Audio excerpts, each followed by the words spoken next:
సంప్రదాయంలో గోవును పూజించటం ఓ ఆచారం. దీన్నే గోపూజ అంటారు.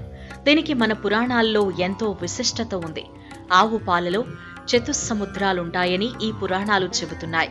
సర్వాంగాలలో సమస్త భువనాలు దాగి ఉంటాయని వేద పండితులు చెబుతుంటారు.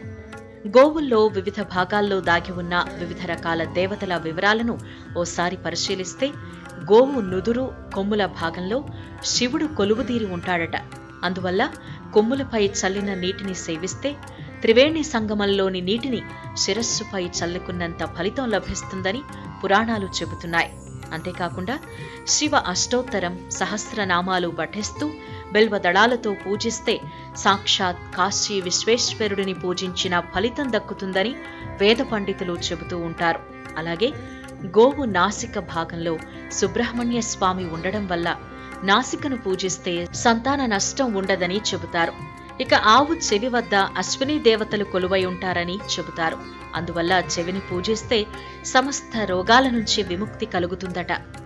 ఆవు కన్నుల దగ్గర సూర్య చంద్రులుంటారని, వాటిని పూజించటం వల్ల అజ్ఞానమనే చీకటి నశించి జ్ఞానకాంతి సకల సంపదలు కలుగుతాయని చెబుతున్నారు. ఆవు నాలికపై వరుణదేవుడు ఉండడం వల్ల అక్కడ పూజిస్తే శీఘ్ర సంతతి కలుగుతుందని చెబుతున్నారు. అదేవిధంగా ఆవు చెక్కిళ్లలో కుడివైపున యముడు, ఎడమవైపున ధర్మదేవతలుంటారని ప్రగాఢ విశ్వాసం. కనుక వాటిని పూజిస్తే యమబాధలుండవని, పుణ్యలోక ప్రాప్తి కలుగుతుందని చెబుతారు. ఆవు పెదవుల్లో ప్రాతఃసంధ్యాది దేవతలు ఉంటారట. వాటిని పూజిస్తే పాపాలు నశిస్తాయని పండితుల అభిప్రాయం.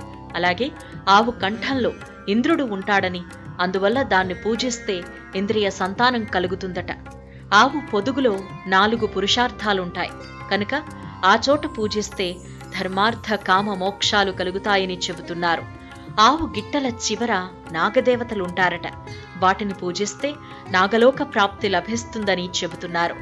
దేవలోక గోవు పటాన్ని గమనించినట్లయితే అందులో గోవు తోక భాగంలో లక్ష్మీదేవి ఉన్నట్టు చూడవచ్చు. అందువల్లనే ఇప్పుడు కూడా చాలా మంది గోవు తోకను స్పృశించి ప్రార్థిస్తూ ఉంటారు.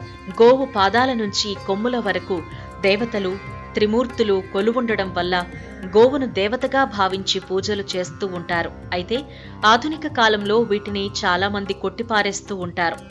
ఆవును కేవలం పాలిచ్చే జంతువుగానే పరిగణిస్తారు. కానీ ఇప్పుడు సీన్ రివర్స్ అయింది. ఆవుల వల్ల మనిషికి మానసిక ప్రశాంతత లభిస్తుందని పరిశోధకులు చెబుతుండడమే ఇందుకు కారణం. దీంతో ప్రస్తుతం ఆవులను ఆలింగనం చేసుకోవడానికి ప్రజలు క్యూ కడుతున్నారు. ప్రపంచవ్యాప్తంగా కౌ హగ్గింగ్ థెరపీ ట్రెండ్ అవుతోంది. ఈ విషయాన్ని గ్రహించిన మరికొంతమంది కౌ హగ్గింగ్ థెరపీని ఫాలో అవుతున్నారు. అలా స్విట్జర్లాండ్ నుంచి అమెరికా వరకు ప్రపంచవ్యాప్తంగా ఈ కౌ హగ్గింగ్ వెల్నెస్ సెంటర్స్ ఏర్పాటవుతున్నాయి.